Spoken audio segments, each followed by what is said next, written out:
Christmas, the time of giving, the time of love. Sometimes the best time of the year can take an unexpected turn. Join the three of us as we share with you 3 blood-chilling Christmas stories.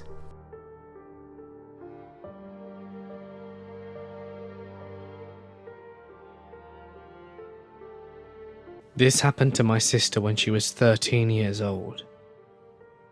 She said that it was alright if I share her story. It happened on Christmas Eve. Ever since this incident, my sister has not enjoyed the Christmas holidays like everyone else. I should also mention that my parents are divorced, and during this experience, my sister and I were at my mum's house, and at the time she was single, so it was just us 3 in the house. Christmas Eve was going normally.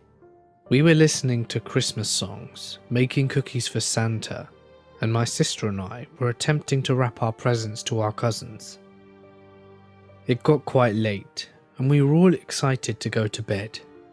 So we set our cookies out for Santa, and my sister and I went into our rooms to go to sleep. Not too long after we went to our beds, we heard a man come into the house.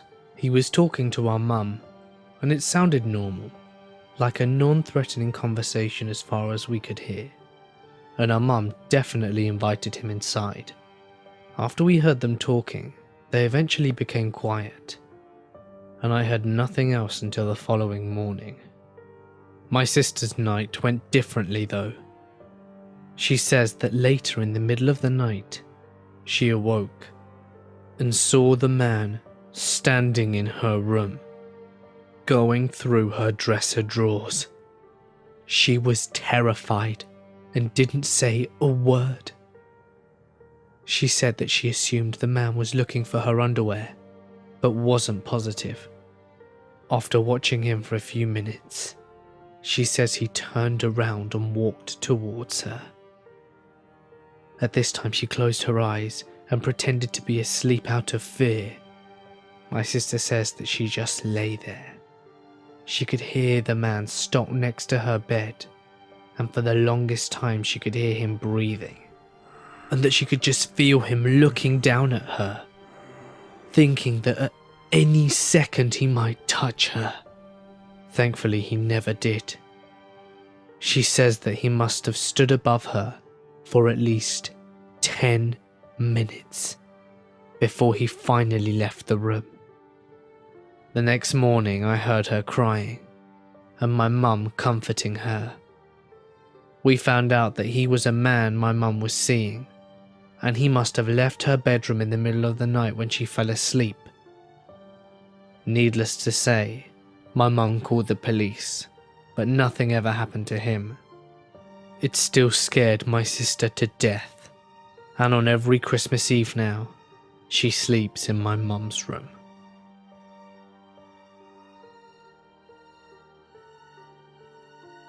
Something very creepy happened to me on Christmas. I had celebrated the holiday that morning with my family and went to see my parents. On Christmas night, I had to go into work to finish a proposal I was working on for a new potential client. I obviously didn't want to go into work, but it had to be finished. I worked in a building downtown that is fairly close to a few nightclubs and bars.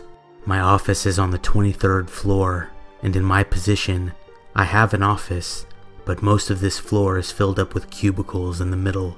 My office is in the far corner next to my boss's, so to get to my office I have to walk by all the cubicles. I didn't get there late, probably around 8 or 9, but there was nobody else there. This was my second time going in alone, and it was peaceful. If I let my imagination run wild, however, I would get spooked easily. As I walked the path next to the cubicles, I was reminded of what I was missing at home while looking at all the Christmas lights strung up, decorating people's workspaces. There were no lights on, but it was lit up enough by all these Christmas lights. I reached my office and unlocked it. I went inside but didn't close the door. My computer and desk faced away from my door, so I couldn't see anyone that approached my door on work days through the huge glass window that I had. I found this very annoying, as I never knew who was knocking until I got up and opened the door. I sat down and began working as quickly as possible so I could get back home. After a while, I'd say about an hour into it, I heard the main entrance door close. I didn't hear it open, but when it closed, it made a noise that was unmistakable. I wasn't spooked at this point, just curious as to who else was unlucky enough to have to come in and finish something. I got up from my desk and walked out onto the floor. I looked around, but didn't see anybody. I said loudly, "Hello?" Nobody responded. At this moment, I got paranoid and freaked out because I definitely heard the main entrance door close. Somebody was either here and then left, or was still in here with me and not responding. I was just about to turn around and get back to work and brush it off when I saw a head sticking up out of a cubicle on the opposite side of the floor, looking at me. I could see that it was a man, but couldn't make out any details of his face. I thought he must be messing with me, so I shouted over to him, "What a time to have to come in, eh?" Hoping whoever it was would stand up and laugh, but they didn't. The man didn't move, and this scared the shit out of me. So I tried again. I said, "I can see you, guy." He didn't move. I wasn't sure what to do next, and was scared shitless by now. So I felt through my pocket for my keys, and they were there. I started walking down the path toward the entrance door, the whole time watching this guy. As I was walking, I think he was watching me. I looked over at the entrance door for a second, just one damn second, and looked back. He was gone. After seeing this, I thought, oh my god, he could be moving over to me. So I jogged the rest of the way to the door and went through it. I jogged over to the elevator and hit the button. I turned around quickly, and the entrance door closed as it made the same noise as before. The elevator door, thankfully, opened immediately, and I went inside and hit the first floor button. The door closed, and I didn't see the guy come out the entrance door. I drove home and told my wife what happened. I had to call my boss and tell him as well, so I had a reason for not finishing my proposal that night. He was understanding, and I went back in 2 days later with everyone else. I never found out who that guy was, or what that was all about. Nothing was stolen or tampered with to my knowledge.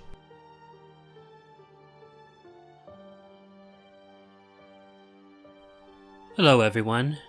I have a really creepy Christmas story to tell you. This happened to me when I was 20 years old, and my girlfriend and I were staying in a huge cabin that my parents rented in Reno. They weren't using it at this time, so my girlfriend and I invited 2 of our friends to come along with us. Once we were settled in, we had the most amazing time. We sat in the hot tub on the balcony, drank like fish, and smoked pot. We had been there for 2 days now, and the creepiest thing happened on our second night there. 3 days before Christmas, we were all sitting in the hot tub relaxing, when the lights inside the cabin went out. And I mean, they all went out, and we were scared as hell. We didn't assume it was just a power outage, as the lights on the back patio were still on. Just the lights inside the cabin suddenly turned off. I got out of the hot tub, and so did my buddy John. We headed inside to see what was going on, but we had been drinking quite a bit, and honestly, it was kind of exciting. As we opened the sliding glass door, John whispered to me that he was scared. We both laughed, but tried to be tough and fearless in front of the girls. As we walked inside into the kitchen area, we didn't see or hear anything, so we both walked upstairs. When we got up there, we walked into the master bedroom, and that's when we heard my girlfriend scream, "There's somebody in there!" John and I froze, and real terror set in. We slowly walked to the window, and looked down on the girls, who were now standing up in the hot tub. In a quiet voice I shouted down, "Not funny." They looked up and freaked out. "We're not playing. We saw somebody moving there." John and I turned around and walked out of the room extremely slowly, scared to death. We started walking down the stairs, and when we reached the bottom, we looked around, saw nothing, and went back onto the back patio. John suggested we circle around to the front of the cabin and just leave. We all agreed, and started walking to the side of the cabin. As we were walking by the huge window on the side of the cabin, I shit you not, all of us at the same time screamed when we saw somebody run down the stairs and out the back door that we had just walked out of. We all sprinted to the front of the cabin, not looking back, and thank God John had grabbed his car keys.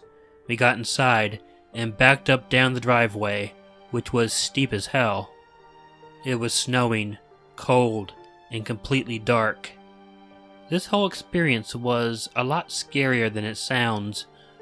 We backed down to the road and started driving down the road. John's date had her phone and called the police. They showed up there and helped us check the place out. Nobody was there, and they eventually left. We were all so damn spooked, though, that we just packed up our stuff and drove home. Thank you so much for watching. I want to give a very special thank you to Killer Orange Cat and Mortis Media for joining me in this special collaboration. This holiday season, be with the ones you love, give selflessly, and don't take what you have for granted. Because after all, horror can take place anytime, anywhere. Merry Christmas, everyone.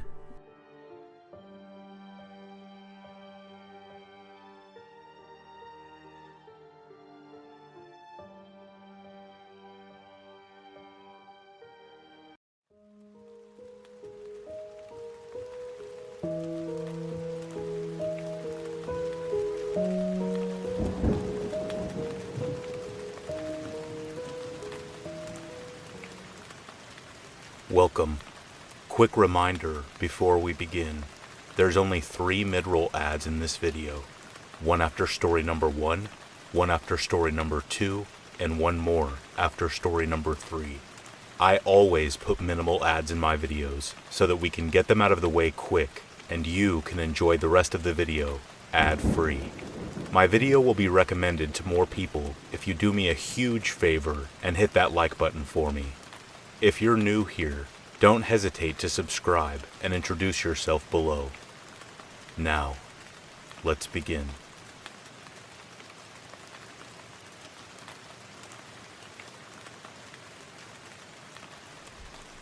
A few years ago, I was a young single mom living with my toddler son in an apartment complex at the edge of town.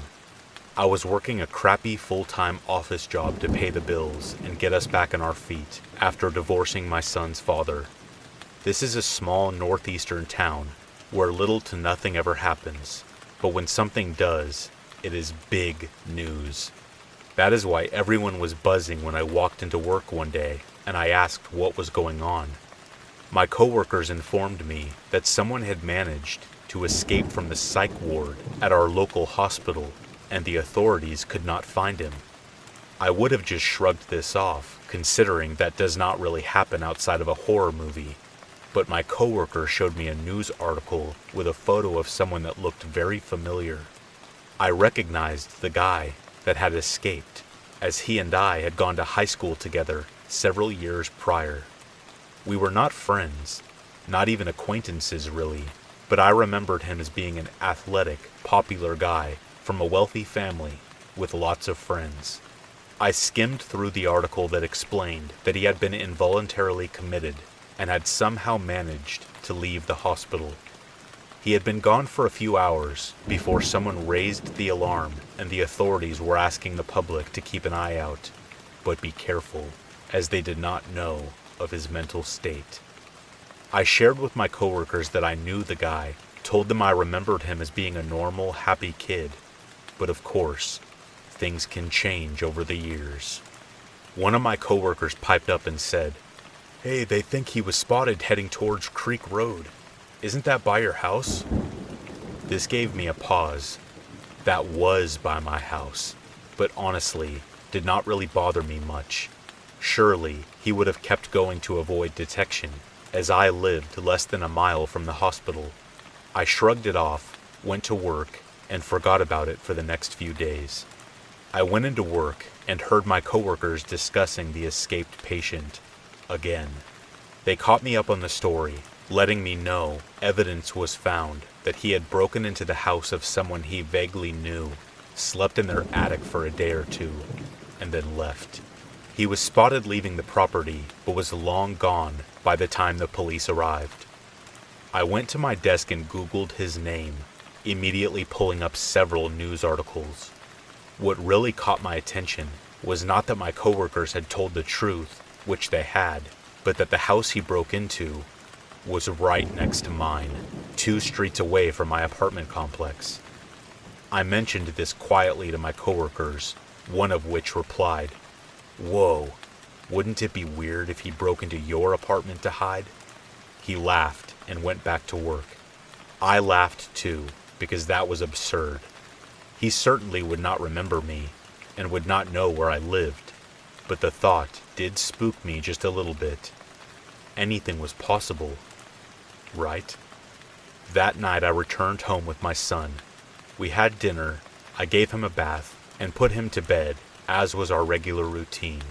I was sitting on the couch in the living room watching television when I heard a thump. I assumed it was one of my neighbors shutting a door or something, so I ignored it and went back to my show. A few minutes later, I heard another thump. Now the noise caught my attention. Being a paranoid young mom, I went immediately upstairs to check on my son. As I climbed the stairs to our second floor, my coworker's comment popped into my head. Could someone be in my apartment? No, that is insane. I shook off the idea and went into my son's room to see him sleeping soundly in his crib. Seeing he was safe, I adjusted his blankets and headed back down to the couch. I was just being jumpy for no reason. I needed to stop watching so many scary movies. I sat back on the couch, turned my show back on, and tried to relax. It was then that I saw a shadow pass over the living room. Our apartment was 2 floors, more like a townhouse, I suppose, with a kitchen, dining room, and living room on the bottom floor, with 2 bedrooms and a bathroom on the second floor. The living room was at the back of the apartment and had a set of glass doors leading out to a large grassy area that spanned the length of the complex and was sandwiched between the back of our building and the back of the building across from us.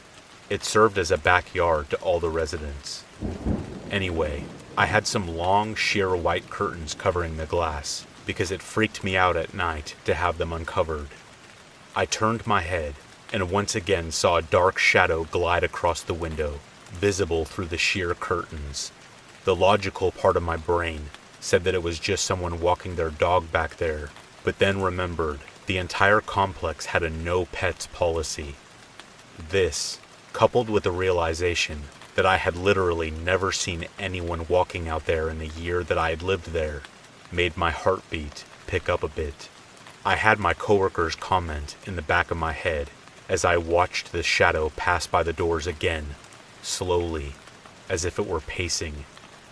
I was frozen in place, completely unprepared for this event, and thinking that if a deranged guy was able to escape a secure hospital unit, certainly it was possible for him to randomly choose to break into my apartment out of the 20 that were available in the complex. The shadow passed once again, then came to a stop outside the door. I stopped breathing, gripping the blanket on my lap with white knuckles. Just as I was thinking I had officially lost it and had to be hallucinating this event, the door handle rattled. At that moment, my son began to cry upstairs. The rattling immediately stopped, and the shadow disappeared. I walked over and pulled the curtains apart, looking from side to side across the expanse of dark grass. Nothing. I let out a breath I did not know I was holding, pulled the curtains shut, and hurried up the stairs to attend to my son. I have no idea who was outside my apartment that night. I do not know if it was the guy who had escaped the hospital or some other run-of-the-mill psycho, but I could not get my coworker's comment out of my head. I put an extra lock on the glass doors, got opaque curtains, and after a while I was comfortable sitting in my living room at night again. I no longer live in that apartment, or even that town. Nor do I have that office job anymore. But as for the guy who managed to sneak out of the hospital, he was eventually apprehended in a town 2 hours from here and was readmitted to the hospital under 24/7 supervision. I have no idea where he is now.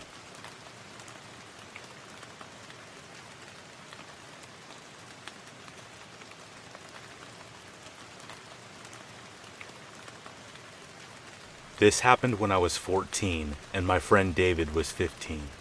We had sleepovers all the time, and tonight was no different.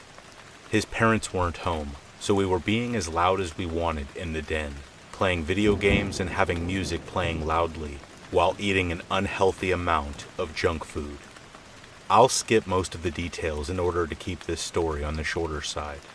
The music and video games continued until around 4 in the morning. That's when we began to settle down. David had the idea of taking a walk around the neighborhood to help calm us down, and I agreed. We returned about 10 minutes later. David's basement is kind of weird. I'll try to explain it here. His house has a bit of a hill in his front yard, so half the basement was above ground, which was where the den we hung out in was, and the other half was a room with a TV and couches, which is where we were going to sleep. David turned on a movie and threw me in a blanket. I got comfortable on the couch, closest to the basement staircase, and he slept on the couch furthest from them across from me. I didn't watch the movie for long before falling asleep. I woke up with a jolt. David was crouched next to me, shaking my shoulder. He told me to be quiet and listen upstairs. It couldn't have been more than an hour after we fell asleep, since it was still completely dark outside, and the movie was still playing, although muted now. I was still in that half-asleep state, so I had to strain my hearing to notice what he was talking about. It sounded like someone was rummaging through a drawer, following by 2 cracks of pressure on the upstairs floorboards. "I think someone is up there," David whispered. I was now fully awake, and I sat up. I thought it could have been his cats running around upstairs, and that he was overreacting. The next thing that happened is hands down the most terrifying thing that I have ever witnessed. 2 coughs from upstairs triggered a fight or flight response in both of us. Footsteps began to approach the basement staircase. David looked absolutely petrified. I scrambled off the couch, frantically searching for my phone on the floor. David rushed over to the TV to turn it off, and we very quietly made a break for the den door across the basement.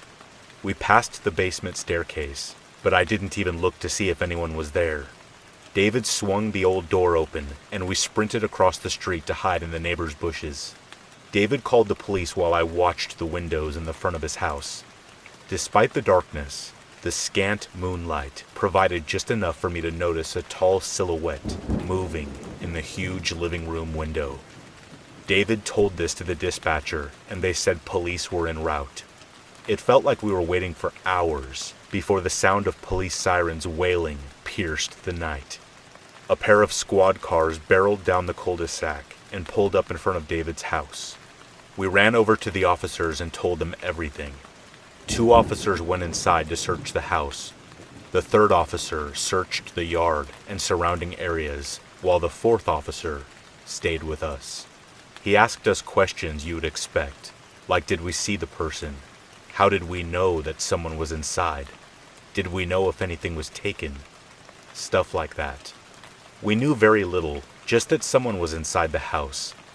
After about 5 minutes, I could hear an officer shout, followed by footsteps running into the woods behind David's backyard. The officer talking to us rushed over to his open backyard gate. The man who broke in was trying to escape into the woods, but was caught when the officer in the back shined his light through there. He was cuffed and arrested. When the man was being walked back to the squad car, we noticed how massive he was, like 6'7" and 300 pounds. The officers inside searched every nook and cranny of the house and confirmed nobody else was inside. The man didn't steal anything either, and that still makes me wonder what his motives were. Needless to say, we didn't get any sleep for the rest of the night. We were just too scared, jumping at every noise and patrolling the house to make sure nobody else broke in. That is the story of when someone broke into my friend David's house early in the morning, while I was sleeping over. It is the most terrifying thing I have ever gone through.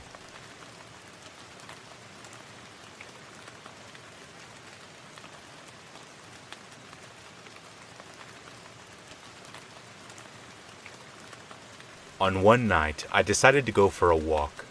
It was around 9 p.m., and it was a nice night. Mind you, that I was just an 18-year-old female on the petite side, but my town was quite safe and small. My mistake. As I was walking and listening to music, I realized that I was thirsty and a little store was just around the block. I quickly made my way to the store, but it was closed, and unfortunately, there were no other stores closer. But I tried my luck and called out to the owner.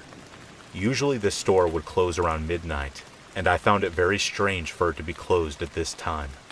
After calling out a few more times, I decided to just turn around and walk back home, seeing that no one answered, and all the lights were off outside.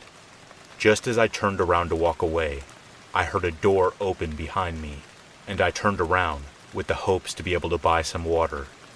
The porch light had been turned on at the store, and I could make out a figure by the now half-opened door. At first I was happy and rushed to the store, but my happiness soon turned to a fearful butterfly in my stomach as I saw the man looking back at me through the door with a wild look in his eyes and a shiny knife in his hand. I slowly backed away with my eyes fixated on the knife. He cleared his throat and said something along the lines of, "Sorry, I was busy in the kitchen."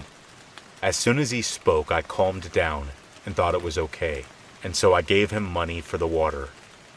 He took a minute before reappearing with my water, still clutching the knife in his hand and the wild look in his eyes. I brushed it off again and walked back home. I turned my music louder to stop thinking about the weird encounter. A couple of minutes into walking, I could feel someone watching me from the back, and so I turned around. No one. I started to jog so that I could reach my house faster. I stopped as I was tired and caught my breath.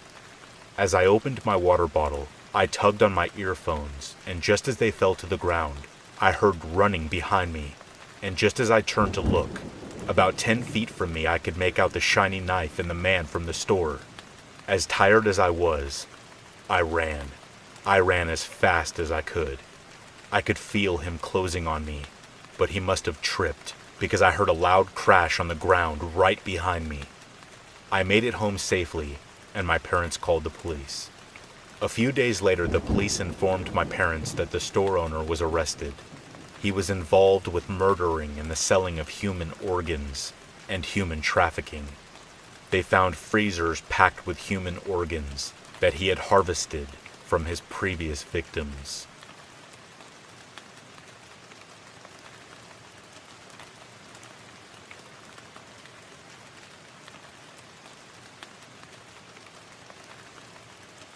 For a little context, I'm a guy, and I live in a small town in Nevada. Now, this town can get a little boring sometimes, especially if you're not into the whole gambling nightlife thing. However, there are a couple of things I enjoy doing, like off-roading in my ATV, or going for long hikes with my dogs Buddy and Snoopy. Now, right behind my house is a desert that stretches out for miles and miles, which makes it super convenient for me to walk my dogs, because I don't have to worry about traffic or other civilians. I can just let them run loose and enjoy the open space. Now there is also 2 large mountains a couple of miles from my house that I like to hike up. These mountains are only separated by less than half a mile. Now during the winter, these mountains can be pretty rough. I labeled these mountains A and B. Mountain A was easier to hike because of the clear trail leading up to it, and Mountain B is more rocky and steep. Now the day before I went for this particular hike, the weather was horrendous. Almost everything was snowed in, and the wind was powerful enough to knock a semi-truck over. But by the morning, a lot of it had cleared, and the wind had settled down. Not the perfect weather, but I still decided to go for my hike. My dad didn't think it was a good idea to go alone, so he and my aunt had joined in. Instead of taking my usual route to Mountain A, my aunt wanted to hike up Mountain B because the sun was hitting that side. I was hesitant at first because of the steepness of the mountain, but finally agreed, and we were on our way. The desert ground was pretty muddy, and the bushes were covered in snow. Light snowflakes were hitting our face, and the sky was finally starting to clear up. As we approached Mountain B, we noticed tire tracks on the snowy trail that looked like they had been there for more than a day. We thought it was pretty strange because who would be out here driving in this weather? But we brushed it off. Now, one thing that intimidated me about this mountain were the sharp rocks on the trail that we had to cross. These rocks look even more intimidating, covered in ice and snow. Luckily, we carefully crossed these rocks and made it to the top of the mountain. Exhausted, but we were just happy we achieved our goal. The top of the mountain did not look as how I'd expected it would look. There were food wrappers, beer bottles, and dead bushes everywhere. I still enjoyed the view, and I started snapping pics of the dogs and the scenery with the town in the background. However, I noticed both of my dogs examining and sniffing around a dead bush. I called them over, but they wouldn't listen, so I went to grab them, and that's when I noticed of what looked like burnt pieces of cardboard scattered around the dirt, and some on the bush. I thought it was trash at first. When I picked up and examined one of the burnt pieces, I noticed it was only a piece of what looked like to be a photograph, like one of those really old face portraits, with no color. I could make out an eye in the piece I picked up. Now what was really strange was that this eye looked familiar, like I swear I had seen it before. It sort of creeped me out. My dad and my aunt thought it was a little weird, but did not think much of it, and they were ready to head back home. We got about 3 minutes down the mountain, but something made me want to go back and examine the pieces again. My dad and aunt agreed. We all grabbed the pieces and struggled to match them together because of how burnt and damaged they were. It was sort of like solving a puzzle. Now, with all the pieces assembled together, this made out about an 18 by 20 photograph, so this was a pretty big photograph. I matched the last 2 pieces of the portrait and stepped back to examine the photo. When I did, I was horrified. It was a photo of my deceased grandfather. I was speechless. I mean, who would do something like this? It was like living out that scene in a horror movie where all the viewers yell to run. I did not know what to think. Then my mind started racing. We had this exact photo in our house, and I thought it was the only one that existed. So seeing this photograph here, I thought someone had broken into our house and stole the picture and was trying to send us a message. I thought my family back home were in danger, or someone was trying to play a sick joke on us. We picked up all the pieces and got out of there. I tried to call my mom as we scurried down the mountain, but my phone had no signal. My dad and aunt weren't as freaked out as me, but were still pretty spooked. We had no energy to run, so we jogged back home as the wind was starting to pick up again, and the sun was slowly fading away. The only thing on my mind was making sure my family was okay. I kept looking behind me just because I was so freaked out at the situation. Thankfully, nothing happened to us, and we made it home, and I saw my mom in the kitchen and my brother playing video games. I was relieved and gave my mom a big hug. She was confused as to why I was hugging her. That's when I finally explained the situation. I assembled all the pieces of the photograph for her, and she was terrified. I mean, this was her father. She was as freaked out as me. I went to her room because I knew that's where she kept the photograph of my grandpa, and it was still hanging on the walls, undamaged. So this puzzled me and my mom even more, because she thought there was only one of these photographs in existence, too. My grandpa had lived all his life in California and was tragically killed in front of his home by gang members. My mom was really small when he was killed. The guys who did it were after my mom's older brothers also, so my family left town and settled here in Nevada. So the only explanation that we had was that these guys had found out where we lived and were trying to send us a message with the destroyed photograph of my grandpa. That whole month we slept with one eye open and were very cautious of the things we did throughout the day. I no longer hiked up those mountains. We would rarely come outside. I just wanted an answer as to who did this and what their intentions were. My mom had wanted to tell my grandma about the situation, but did not want to scare her. But eventually, she explained everything to her, and found out that my grandma had owned a copy of that same photograph too. But what my grandma told my mom about the photo shocked her. My grandma said that she was responsible for the photo being out there. She said that on the night before we took that walk, she told one of my uncles to take the photo and destroy it, because she felt a strange presence with the photo being in the house. She said anytime she would look at the photo, she would catch the eyes staring back at her, no matter where in the room she was.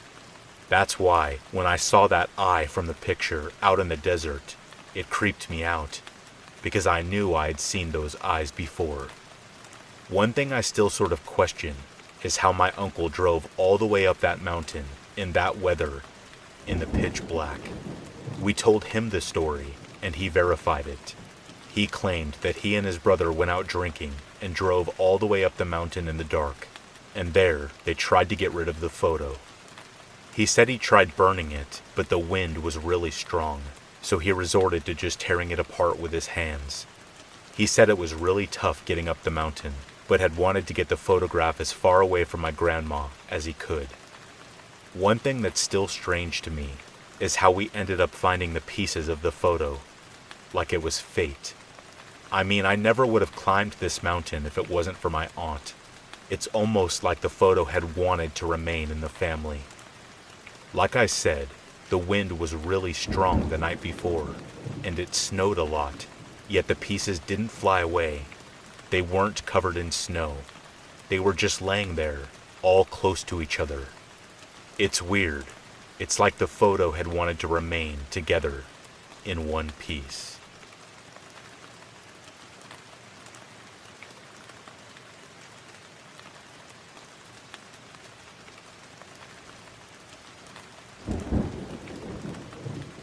This story is a compilation of certain events that happened in a house that I lived in for 10 years, along with my younger brother, my mother, and father.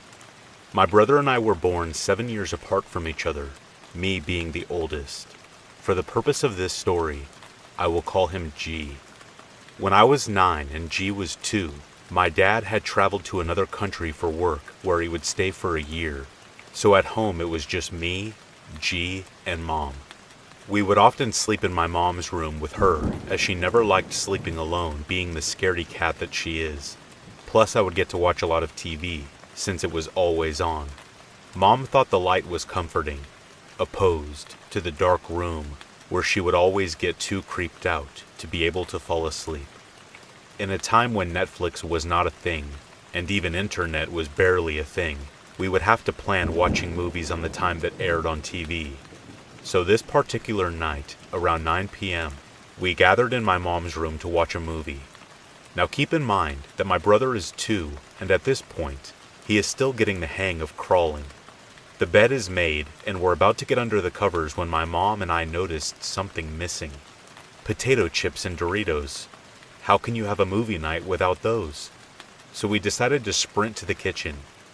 Now, for a little context, it might be relevant to describe a little of the layout of the house, which by any means was a big one.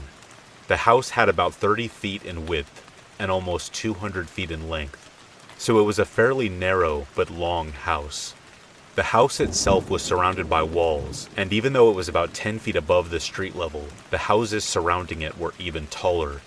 Once you went up the stairs and opened the front door, you would arrive in the living room, which was also the dining room, facing a wall with 2 doors, one in the far right corner and one in the far left corner.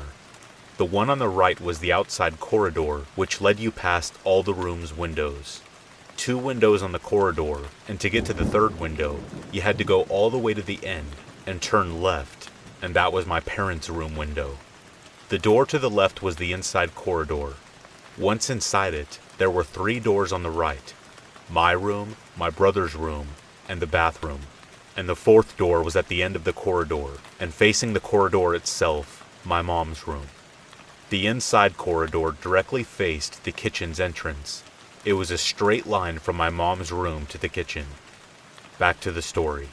Craving the snacks, my mom and I ran to the kitchen, leaving my brother laying in the middle of the bed. Knowing exactly where the snacks were, and in a full-out sprint, we accomplished this mission in 30 seconds max.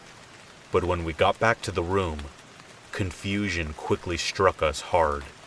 My brother was still where we left him, not having moved an inch, but he is now laughing for no apparent reason, and it would have been cute if not for the bed covers now that not only had been undone, but they were also folded at the foot of the bed. Confused, Mom and I looked at each other and decided that the best option was to believe that it was already like that, and we just didn't notice. After checking under the bed and inside the closet, just for good measure, we locked the door, enjoyed a good movie, and went to sleep with the TV on. Nothing else happened that night. Fast forward 4 years. I am now 13. Dad's back home, and we're all gathered in my parents' room, just waiting on my mom to put on her earrings, as we are about to leave for an amusement park. But when suddenly, we are startled by this loud banging and an awful screeching sound coming from just outside the kitchen, in a little area that is considered external but still inside the house. We all go to investigate, as it's around 9 a.m. Blazing hot sun, and it just didn't feel ominous. And also Dad was home, so there was a great sense of safety. Once we opened the kitchen door that led to the outside area, we were met by an out-of-control washing machine. The banging that we heard was the washing machine working, and the screeching was it dragging itself across the floor as it was violently shaking. It just wasn't working as it usually did, obviously. My dad chuckled and asked my mom if she forgot that she programmed it. Mom looked kind of spooked and said that she didn't. My dad was skeptical and went to shut it off. Believing it was the timer, he turned the button as to click it in place. And what do you know? It worked. It all came to a stop.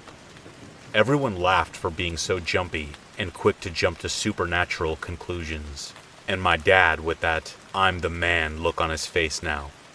Well, that lasted about 10 seconds. As we were about to go back in the house, the machine starts again, but this time, it's shaking and banging so hard that it's literally jumping around. My dad immediately went for the timer button again, but nothing happened. He went for the off button. Nothing. He opened the lid, as it usually stops spinning once it's opened. No luck. It only came to a stop once my mom unplugged it, with me and my dad trying to hold it in place. Not only did we not laugh this time, but we stood there actually waiting for it to turn back on, even though it had no power source. After about a minute or so of silence and lots of staring towards the machine, we came out of what felt like a trance and went on our trip. 3 more years go by, and I am now 16. G is 9. It's probably around 11 a.m. when my mom asks us if we want to go to the supermarket with her. G says he's good, and I make his answer my own, as I am more interested in the computer in front of me. The supermarket is about 8 houses down the block, so if my mom needed help bringing the groceries back, she only needed to call me and I would sprint there to help, as it usually was. Mom would say she was just going to grab some bread and she would end up buying enough stuff for 10 families. So I'm browsing the internet listening to my brother playing his PS2 in his room and getting angry as he is clearly having a hard time with whatever level he's on. All the doors are opened, so every sound is pretty clear. And there it was. Someone's at the gate. Since you can hear someone messing with the padlock, I presumed it was my mom, back from the supermarket. And my brother must have heard her too, because he paused his game, and I saw him sprint past my door. A little annoyed, I knew that I had to go help with whatever groceries Mom was bringing in, so I get up and make my way to the front door. When I opened it, my brother had already beaten me to it, but something was off, and that's when this dreadful feeling hit me, a chill rising through my spine. My mom was still trying to unlock the padlock, but my brother, he was on the other side of the gate, with my mother, locked outside. Had he went out to meet her and locked the gate behind him? I thought. So I asked, when did G leave the house? And the answer I got made my head spin. My mom said that he changed his mind the last second as she was leaving, and he had been with her this whole time. I lived in that house for 10 years, and throughout that time, it was normal to hear my name being called. The sensation of not being alone in the room, and that hallway once the light was turned off. You could not see the light getting dimmer towards the room at the end, but the darkness coming out of that room and engulfing the light. And it always felt like there was someone staring back at you. I don't know why, but even after I saw what seemed like a kid running in that house, the image that was built in my head of whatever presence was there was that of a woman with long black hair, dressed in white. I really don't know why. Maybe I associated it with some movie I saw, some story I heard. But every time I looked down that hall, I always pictured that it was a woman staring back at me. This brings me to my last event. I am now 26, living in another country. After a normal day, I'm ready to go to bed, put on some cooking show on the TV, set the sleep timer, and drift off. When I awake, I have this pit in my stomach, that eerie feeling that something is just not right. The only light in the room is coming from the TV. I feel so drowsy, and I can't seem to move at all. So I scan the room with my eyes, just to find my parents sleeping on a bed next to me. Wait, this isn't my room. I'm back in that room, back in the house we left years ago. And as I asked myself why, that's when I noticed the woman standing by the door. She had black hair covering most of her face. She was wearing what seemed to be a white nightgown. Even though I could barely see her eyes, I knew she was staring at me. Unable to move and feeling like I had been drugged, my eyes turned to my parents still asleep, and I noticed that the woman's attention also turned towards them. But now I could feel anger coming from her towards them. In that moment, I thought I would cry. I would tremble. I would lose my voice. That thought was quickly extinguished as pure, thick rage started pouring out of me. The woman seemed surprised that I started cursing at her as I was unable to talk a second ago. Even more when I started to lift myself up on 2 feet.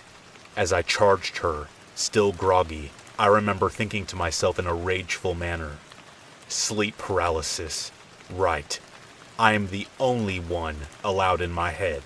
She blocks the door, which is opened, with her body, and I push her to the side.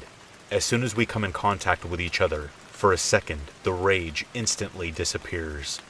Every other feeling disappears except for one, an endless dark ocean of loneliness. The woman hits the wall, and I run towards the end of the corridor. When I open the door, I wake up in my room. The TV is off. Daylight pouring in the room through the thin curtains. I am not one to have such vivid dreams, so this one got me thinking and reflecting for weeks now.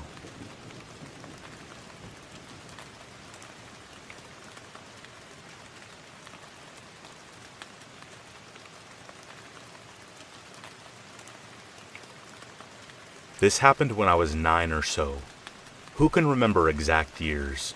It wasn't the first or last time I've seen weird stuff, but now, the scene that I remember perfectly. It was early in the morning, maybe late spring or early summer. Sunlight filled the room from my bedside window, but it still had the grayish, almost misty quality to it. I had just woken up, maybe a bit earlier than normal, but it wasn't like I was jolted awake by the sound of an axe murderer or anything. No. At first there was really nothing to see. The room was basically empty. My bed beside the window facing the open door, revealing the hallway and my parents' room on the other side. Not much more to see there. Everyone was already out of the house. I was just lying there, wondering if I should get up or try to get back to sleep, when something lurched into the doorframe. Darker than the shadowed hall, it was about 5 feet tall and seemed to writhe like a bundle of stubby tendrils, each trying to fly off in different directions. Confusion was followed a split second later by icy dread as the thing gave another lurch. It was not floating, but walking. A person's head, to be clearer. A really happy person, by the looks of it, but not like any I'd ever seen. In fact, everything about it contradicted.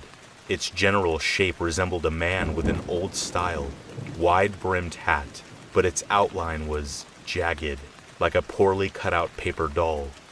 The random edges sprouting from it were the tendrils I had been seeing, but they seemed razor-sharp to my eyes. Were those fingers or claws? Was it solid or mist? Was it even there? I quickly realized, dark and unsubstantial as it was, it had to be a shadow.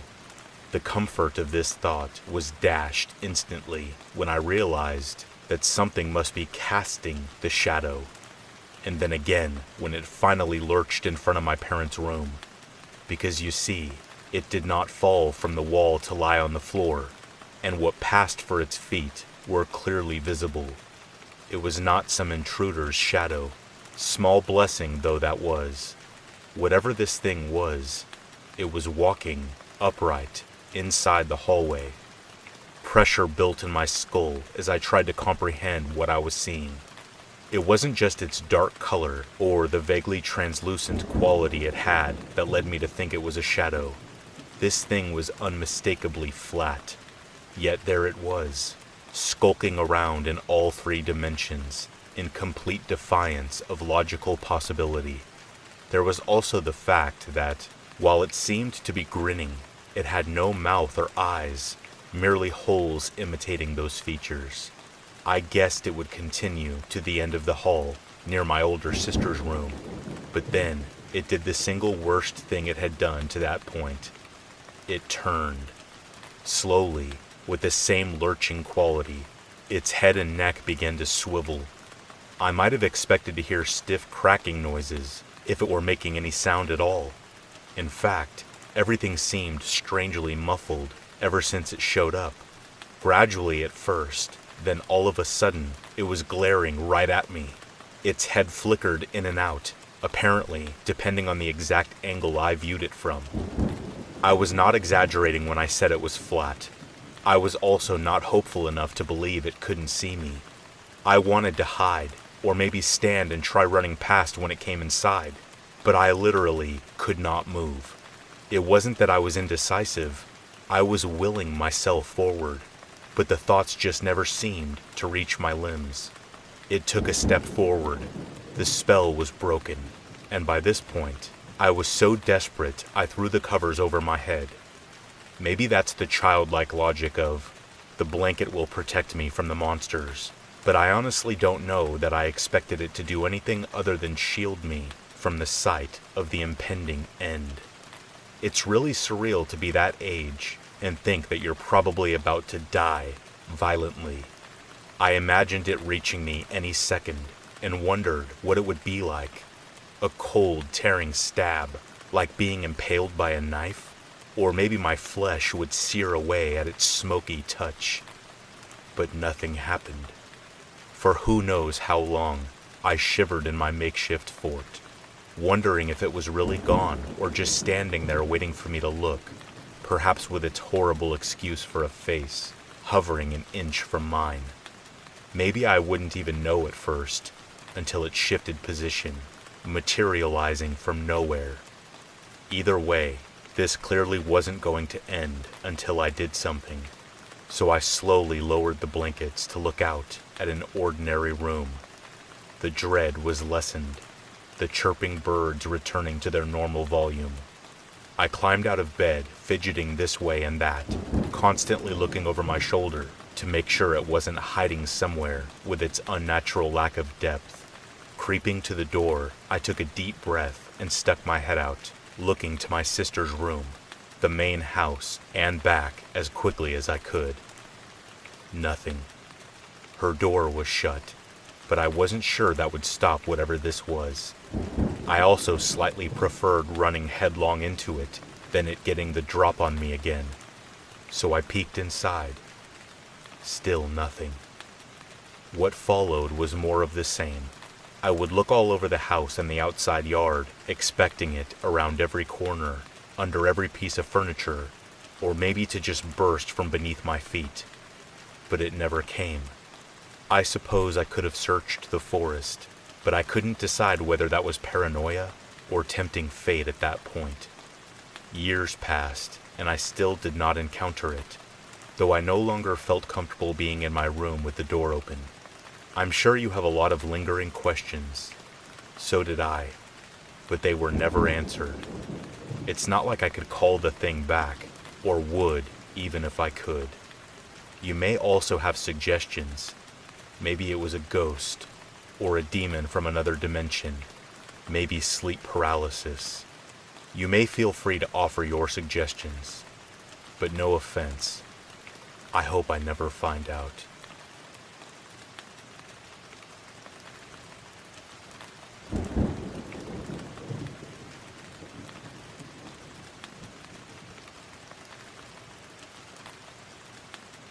In 2017, my husband was away frequently for weeks at a time, working in another city. At this time, we lived in an apartment complex in a large city in a one-bedroom unit on the first floor. I have always been pretty independent and was used to him being away, but for some reason, in the weeks leading up to this event, I had become increasingly paranoid, or so I thought at the time. In retrospect, I think my intuition was trying to warn me that something wasn't right. This all happened a few weeks before Christmas, and despite the holiday cheer all around, I had a sense of dread or melancholy almost everywhere I went. I began to have strange occurrences, which I tried to find explanations for. First were the nightmares. I am no stranger to sleep paralysis, which has plagued me off and on since I was a teenager. During one of these episodes, my body numb and trying desperately to wake myself, I saw the typical threatening figure in my room at the foot of my bed. A young girl, maybe 10 years old, in a white nightgown, just staring at me with hollow black eyes. Her arms were down by her side, but in her right hand, she held a small teddy bear. She didn't speak or hug the bear. She just held him there, dangling. I managed to wake myself, and, although the image was terrifying, I calmed myself and dismissed it as another awful sleep paralysis episode. I managed to go back to sleep with the light on. I have had a few episodes which stuck with me, and that one definitely did. The image of that girl and her teddy bear haunted me for days. Around the same time, I started to see a black cat stalking me while I walked my dog. I don't mind cats, and I don't think black cats are particularly bad or anything, but for some odd reason, this cat scared me. It seemed like a normal cat, but different in a way I cannot put my finger on. It was too interested in me. Oddly, I never saw it in the daytime. My dog was old, and I would have to take him out frequently in the middle of the night. It never failed that during our nighttime walks, this cat would show up and follow us at a distance in the shadows. I love animals, and this next part will sound crazy, but something about this cat made me think it was a personification of death. I had the thought that if it caught up to us, it would take my dog's life. An odd thought, which I tried to put out of my mind. I told myself I was being ridiculous, and this was just a cat. I saw it almost every night leading up to the major event. One evening, a few weeks after the sleep paralysis incident, I awoke to what I thought was my doorbell ringing in the middle of the night. I wasn't even sure whether I had actually heard it or dreamed it. It was about 2:45 a.m. This made my heart pound, and the fear set in. I am a very private person and did not know any of my neighbors well enough that they would likely ring my doorbell for any reason at all, much less at almost 3 o'clock in the morning. I am very introverted and not the type to have guests, so most of my friends and acquaintances didn't even know where my apartment was, much less would arrive unannounced in the middle of the night. I got up tentatively, trying to be as quiet as possible, and peeked out of the peephole in my front door. I saw nothing. Then I checked through the front window. Again, nothing. I was creeped out, but everything appeared normal. I decided that I had either dreamt the whole thing or the doorbell wiring malfunctioned. Even though I was still on edge, I calmed myself and tried to sleep. Meanwhile, teddy bears, oddly, seemed to be popping up everywhere. My toddler niece told me she wanted a teddy bear for Christmas. She normally liked dolls or plastic animals like dinosaurs or snakes, but she just kept saying she wanted a teddy bear. Odd, because she already has several of them.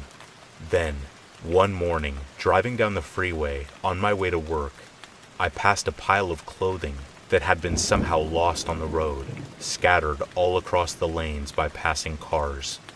As I slowed down and weaved around it, I saw one of the items was actually a teddy bear, dirty and mangled from being run over countless times, hair matted with grit and mud, one eye missing. Once, I went to use the bathroom at a gas station, and someone had put a teddy bear sticker on the bathroom mirror over the sink. I think it was a Grateful Dead sticker, but still, teddy bears. I just started noticing them everywhere I went, but I attributed this to the frequency bias phenomenon. Until one Wednesday night, again, I was awakened by the sound of my doorbell ringing shortly after 3 a.m. I wasn't sure if I had dreamed it or not, but I woke with my heart pounding. I sat up and listened for a few minutes for something, anything, but I heard nothing. After a while, I got up out of bed and checked outside my bedroom window. Nothing. I went to the front door peephole, and nothing. I don't know what made me do it, tiredness or curiosity. I don't know, but I opened the front door to peek onto my front porch. My front gate was shut securely. I looked down at the ground next to the front door, and what I saw made me feel like all the breath was sucked out of me. A giant, tan-colored teddy bear sat up against the wall right next to my front door, staring straight ahead. I could see that it was not a new bear, but it looked old and worn. A red bow was tied around its neck. This thing probably came up to my waist. It was so big. I never knew a stuffed animal could look so sinister. I quickly snapped out of it and scanned the rest of the porch and sidewalk beyond. I saw nothing and no one. I slammed the door and locked it, trying to figure out what to do next. Call the police? And say what? There's a teddy bear threatening me? It would sound ridiculous. I quickly tried to think of who would possibly leave this on my doorstep. I came up empty. My husband was 200 miles away. I called him, hysterical, and he confirmed that he had nothing to do with it. No one I knew would do this. I did not know what to do so I decided to just wait it out until morning. Of course, I did not sleep the rest of that night. In the morning, I had to use my front door to leave for work. I dreaded opening it and seeing that thing sitting there with its beady eyes. In the light, I could see that it was definitely not some gift someone left for me. There was no card or note, no indication of why it was left. It was tattered with dirt and dried grass in the fur and some kind of red stains here and there. Stuffing spilled from the seams in places. I didn't want to leave it there, but I definitely didn't want to touch it either. I decided just to go to work and deal with it later. My coworkers convinced me it was most likely a random prank by neighborhood kids. By the time I got home, the sun was shining brightly and I had built up the nerve to get rid of it. I put on some rubber gloves and took it to the dumpster, never to be seen again. Fast forward to December 23rd. After work, I stopped by the grocery store to pick up a few last-minute items we need for our Christmas celebrations before I leave town. In typical fashion, I decide that I don't need a cart to carry my stuff to the car, despite having a few larger items, like packs of paper towels. Upon getting to my car and clicking the remote door locks, I realized I could not open the hatchback door with my hands full. A man who was walking nearby saw me struggling. He offered to help, but I declined, because I'm super independent, and that's what I do. He insisted, and as he walked over to me, I noticed that he looked a little rough around the edges, dirty work clothes, messy hair, flannel overshirt, work-type boots. I recall him having very clear blue eyes that looked a little too deep into my soul. I wasn't comfortable accepting his help, but before I knew it, he was reaching for my back door handle and pulling it open. The parking lot wasn't exactly empty, so even though I was uncomfortable, I didn't feel like I was in immediate danger. I thanked him and tossed my stuff in the hatchback and slammed it shut.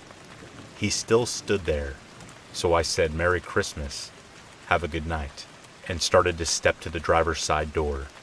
He smiled at me and said, Merry Christmas to you too, and held his hand out to me. I did not want to shake his hand, but not wanting to be rude, I looked down at it. He was giving me a tiny Christmas teddy bear with a Santa hat. I was dumbfounded. I did not want to take it, did not know him, and did not know what to say. So many thoughts went through my mind at that moment. Was he responsible for the bear on my porch? Was he following me? Was I just being crazy? He was just smiling at me, like he knew. Again, not wanting to be rude but thoroughly freaked out, I searched for the right response. No thanks, was all I said. I don't have any kids. I turned and got in my car and pulled out, watching him in my rear view, just watching me drive away, with an angry look on his face. Thankfully, I wasn't far from home, and I got there in record time. My paranoia was at an all-time high for the next few weeks, but I didn't see any more teddy bears for a while, and eventually, I stopped obsessing about it. However, I still get creeped out when I do come across one from time to time. I will never see them as harmless children's toys again.